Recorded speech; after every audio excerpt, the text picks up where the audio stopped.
A handful of folks assemble on a cold, early spring evening in Brendan's small pub in rural Ireland. It's called the Weir, named for a nearby hydroelectric dam where the water flows as freely as the drinks in this weir. Those in the pub probably don't need the pints of Guinness and shots of whiskey to loosen their tongues. The Irish have the reputation of liking whiskey and words, and the folks in Conor McPherson's play, The Weir, live up to that reputation.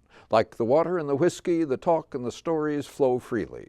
And if we're to sit in a theater and listen to them, that can be a good thing if they talk well and have good stories to tell. Playwright McPherson gives them good talk and good stories. Ireland also is reputed to be a land that's hospitable to fairy folk and to spirits of many kinds. The supernatural shows up in most of the stories we hear in this pub.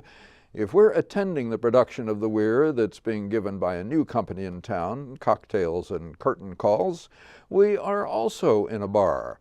They're alternating the presentation between two Celtic bars, John D. McGurk's Irish Bar in Soulard, where I saw it, and Dressel's Welsh Public House in the Central West End.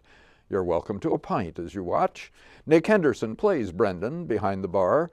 The Weir is his pub. Jack, in the person of John Bratkowski, enters the bar first. He's an older man, a car mechanic and garage owner, and costume designer Meredith LaBounty has smartly attired him in a worn jacket a little too big.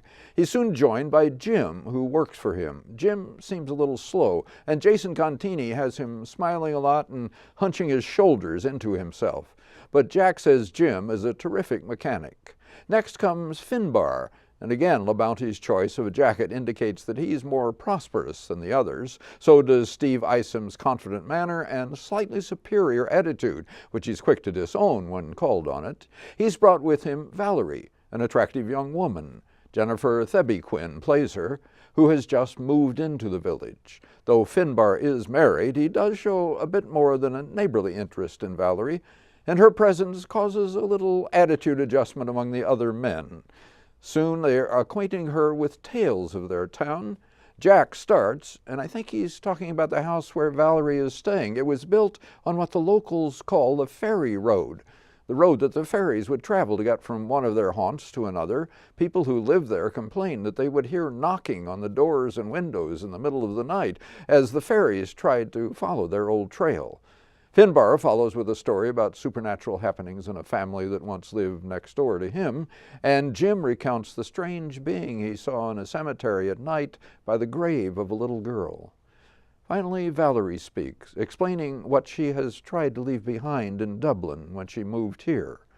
Hers begins as a story without mystical overtones.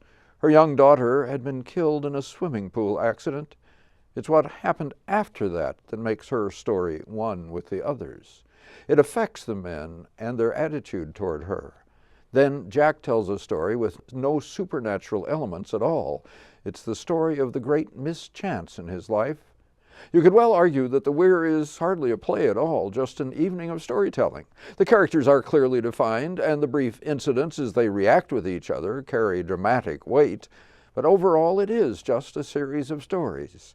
But they're good stories, well told, both by the playwright and the company under Kerry Ely's direction, and that's enough.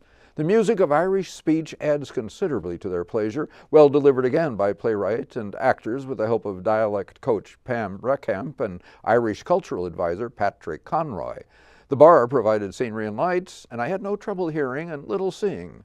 Call it immersive theater, I suppose, if you want to be au courant. It was a fine evening. Yes, and these were conversations you would definitely want to listen in on if you were in the bar with them. Yes, they were, and I was glad I did.